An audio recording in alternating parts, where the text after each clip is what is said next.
Question 1. In what way does your media product use, develop, or challenge forms and conventions of real media products? Our real media product comes in the form of a short film. In order to fully comprehend the forms and conventions of this postmodern media platform, we conducted much research into similar short films, specifically in terms of textual analysis, in which we focused on aspects such as camera work, sound, mise-en-scene, and editing. There are many agreed conventions of short films, and by viewing other short films, we were able to list some that we believed we could either replicate, challenge, or develop in our own. One convention of short film is the idea that the story is narrative-driven as opposed to genre-driven. This particular convention was evident throughout our production, as there are elements of various genres visible in our short film, but it is however difficult to label our short film a specific genre, as many of these genre conventions are reversed to fit the narrative of our short film. Our film is strictly narrative-driven, as specific narrative techniques such as voiceovers and montage drive the plot of our short film and enable the audience to understand the story. We are influenced to use voiceovers as a narrative technique by looking at the internet-released short film Stop. This short film showcased that voiceovers are a direct and efficient method of communicating to the audience, which is vital, as short films have little time to develop complex narrative techniques that the audience will understand fully in the space of 5 minutes. Another convention of short film is the emphasis focused on sound, often used as a narrative technique. We decided to use this emphasis on sound and develop it by experimenting, yet another short film convention, using no dialogue or music throughout our short film. We adopted this idea from the short film Stop, in which the focus on character emotion was effective without dialogue or music. We developed this convention as Stop still relied on dialogue for the first half of the film to tell the story, whereas we abandoned dialogue and music from start to finish. From looking at just a few short films, it is clear that using few characters, often less than 3, is a convention, as there is usually a lack of time to fully develop more than a few characters.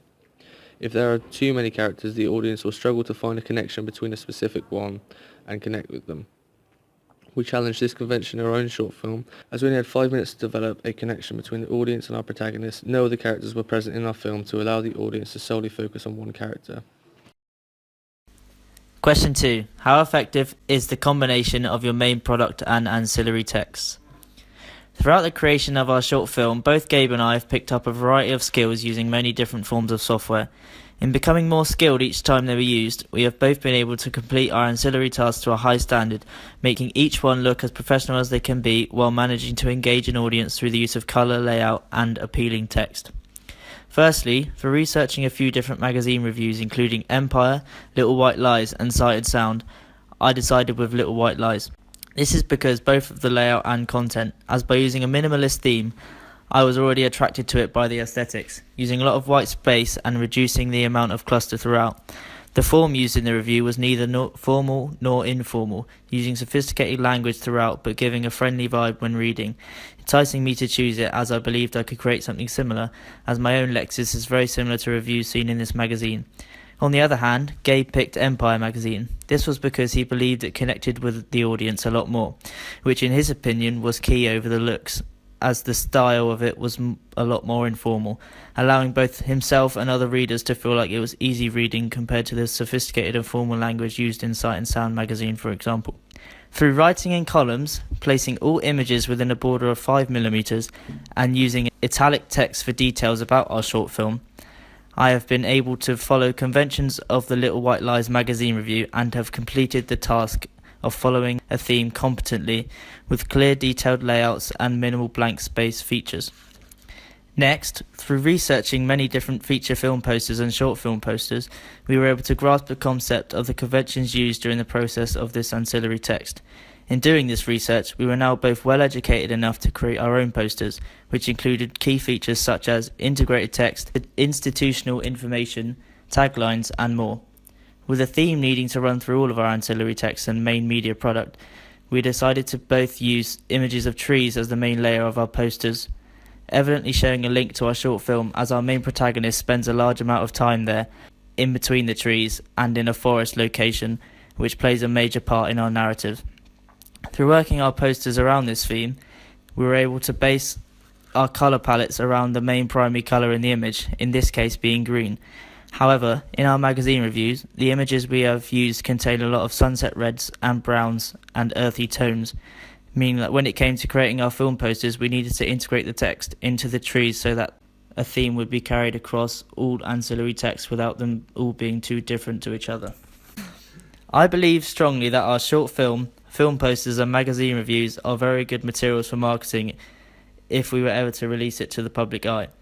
This is because they are visually aesthetic and eye-popping, meaning if someone were to see it in the street or outside a cinema, they would be enticed to watch the film, which is also supported by the recurring theme throughout all ancillary texts, enabling the audience to make a visual connection with each and know they are from the same producer. Another way we could promote our short film is through film festivals, as these are very popular in the short film industry, with film enthusiasts and producers visiting every time to review your film and share it with a wider audience. They will be able to share it with others in social media platforms if they believe it is worth watching. Question 3. What have you learned from your audience feedback? Over the course of the last few months, while constructing our media product, we have received various forms of feedback from a number of groups aimed to help us understand what audiences enjoy and what could be improved with our short film. From research and planning through to post-production, audience feedback and constructive criticism has helped us keep our feet on the ground by indicating clearly the positives and negatives of our 6-minute short film. The first notable audience feedback we received was from our film pitch, in which we showcased the basic outline of our film ideas to our A2 media class. The verbal feedback we received was very insightful and helped develop many themes and ideas. For example, we first vocalised the audacious idea of using no dialogue throughout our short film, expecting scepticism from our peers. However, they were in fact encouraging and drove us through to go with the idea. A few experienced members of the class even warned us to avoid the mistake of our film subsequently becoming misleading due to the lack of sound. They emphasised that camera work would be more heavily relied on for the audience when understanding the narrative. This feedback directly benefited the audience's enjoyment as it allowed them to follow the narrative with ease. To gather more valuable feedback, we needed to reach a larger audience and organise the data in order to directly benefit the audience's understanding of our film.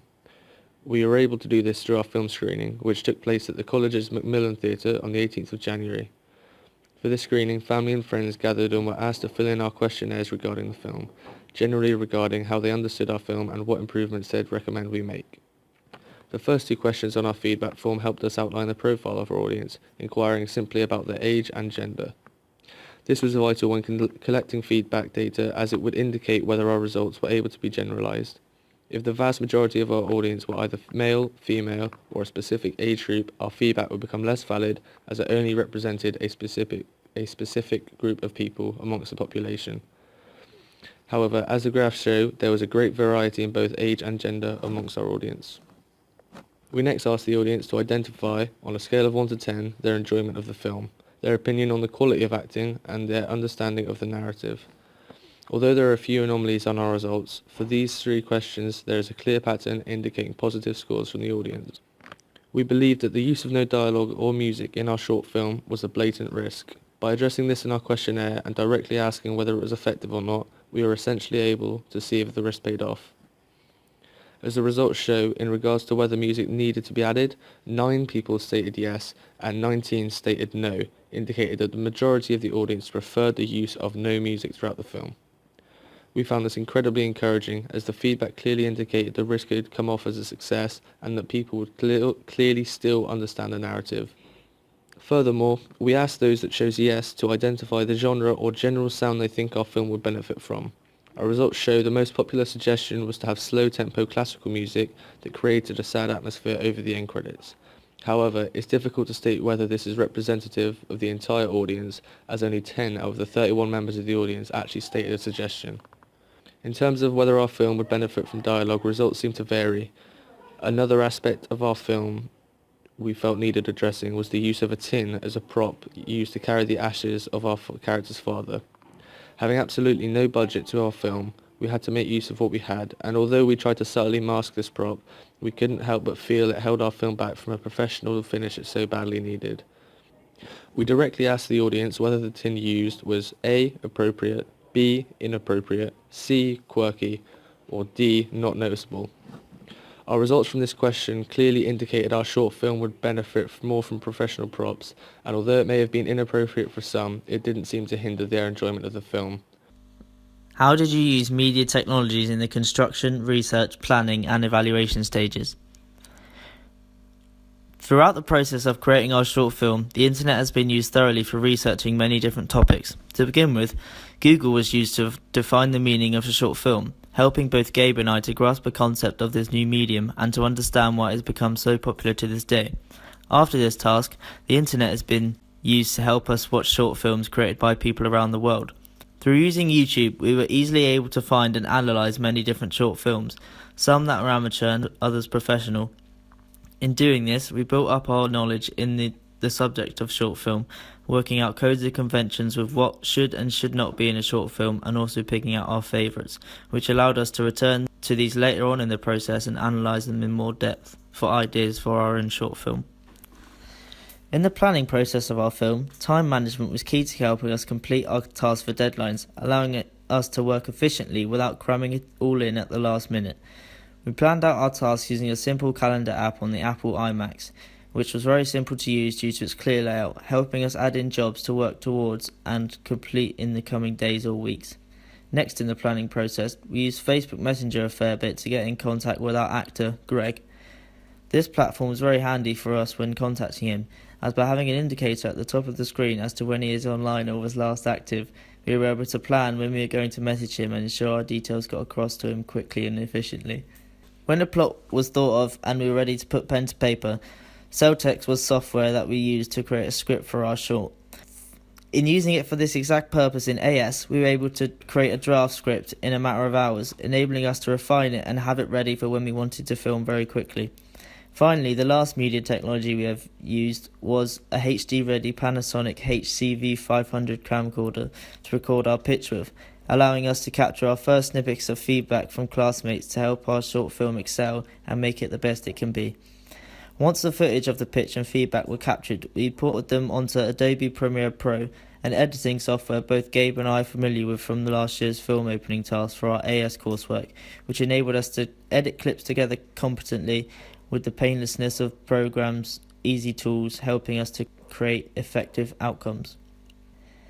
When it came to the construction process of our film, the equipment we needed had to be of good quality but also portable, leading us to the Canon 70D, a camera built for both 1080p recording capabilities and 20 megapixel still images. We found this camera perfect throughout the whole of the filming task, being even more significant when it came to editing our clips with Premiere Pro, with every shot bursting with brightness and vibrance, creating a clear contrast between light and shadows, which was perfect when shooting on a sunny day in the forest. Although an unlikely source for recording sound, my own iPhone and the voice memo app were used a few times in the filming stage. Through going in a car most days on the way to college, I was able to simply record the sound of the engine from the interior and indicator noises, allowing me to upload them onto Dropbox and download them when I got onto a Mac at college.